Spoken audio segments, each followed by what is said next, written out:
HQ Spotlight here on a Tuesday, turning to the WNBA, taking a look at the power rankings.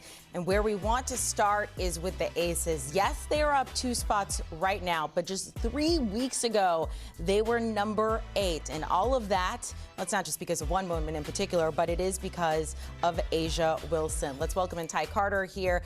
Yesterday, we were talking about our player power rankings, and despite what we have seen from some players, which is absolutely phenomenal, A'ja Wilson coming in at number 1 because how she is helping this Aces team. What is she doing, and how much are they coming together right now to just skyrocket up these rankings? Well, A'ja Wilson, she has upped the score, dominating the league. She's won back-to-back Player of the Weeks for the Western Conference, and she's averaging over 26 points per game and over 13.3 rebounds per game during this stretch where the Las Vegas Aces are 9-1 in their last 10 games. And she's making it difficult for defenses to be able to stop her. They're throwing 2, 3 defenders at her.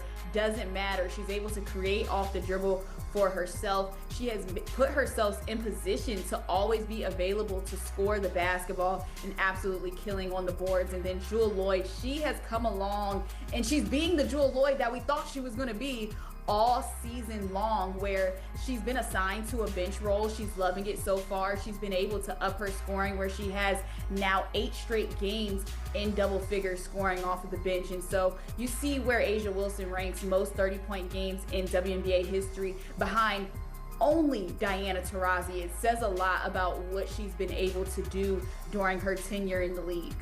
Let's move on to the Liberty Hill here.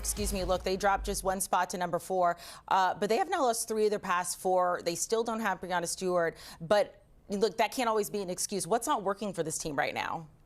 I mean, it's been a tough stretch for them without her, though. 4-7 in the past games where Breanna Stewart hasn't been playing. And so for them, I think the New York Liberty, they've just been down and out with missing her defensive presence, really. And as a team, they don't have that buy-in. Now, it's been a tough stretch where they have played the Minnesota Lynx a number of times over the past 2 weeks. And then they finish out the regular series with the Minnesota Lynx tonight, where Minnesota has a possibility of going 4-0 against the New York Liberty during this regular season span. I think they've just had a really hard schedule, tough stretch of games being without Breanna Stewart, and they haven't been able to quite figure out the dynamic. I think it's as simple as that. And so if anybody ever had to question the impact and what she has on this team, it's huge. They're missing 18 points per game there. So that is a big piece to the puzzle. But I also think they have that drop off when you talk about overall defensive rating without her. They don't have the same buy-in as a team.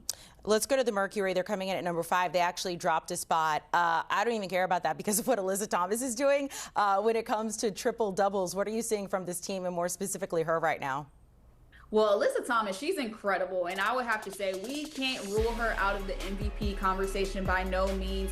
She has 5 triple doubles this season, and she's the only player in league history who has 5+ triple doubles in multiple seasons. She has 20 altogether in her career, and I think she gets counted out sometimes because it's the norm for her. It's her style of play, going in there and scoring the ball and rebounding. She doesn't shoot the 3, and she's able to continue to get these triple doubles and score. She's strictly all heart and attacking the basket. That's why they call her the engine. But as a team, I think they have a collected, and they found a good thing going between herself, Tykera Carter, and then the late addition of DeWanna Bonner has also been huge. So I think for the Phoenix Mercury, it's a good time for them to continue to level up here.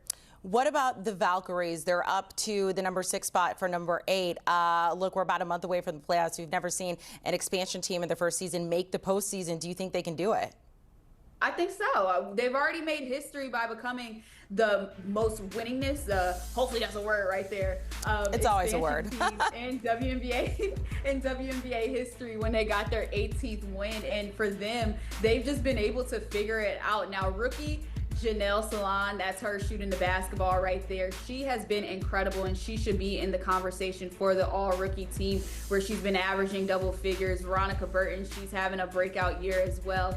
And so I think the Valkyries, they can make a push here to level the score, but they have to play Phoenix up next, and I think that's tough, especially coming off of a loss to the Atlanta Dream on Sunday. And so the road ahead for them, their schedule is not the easiest as we get into these last 3 weeks of the season, but they have proven us wrong already. I think they have shocked the world with the odds that they've had to just be counted out. And so I see them making that final push for the playoffs. They're doing well, and they have dominated the Sky, by the way. They beat them by 31 points. So we're going to talk about the Sky falling to 13 from number 11. 2 spots. Look, Angel Reese, they're waiting for her to come back as well. But this is a tough season to watch for the Sky.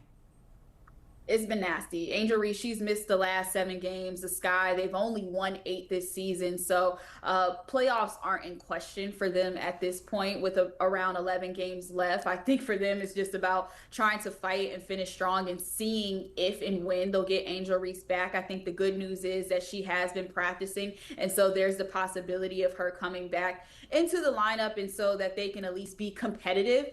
And I think their goal is going to be here is how can they burst the parade and rain on some people's bubbles who are at the top here and try to mess some things up, even though it doesn't really matter for their sake. They want to be seen as a franchise that is competitive and not marked on the schedule as the game that's coming up that is already a W in the book for a team like the New York Liberty, who will face the Chicago Sky this week, or when they go up against the Minnesota Lynx.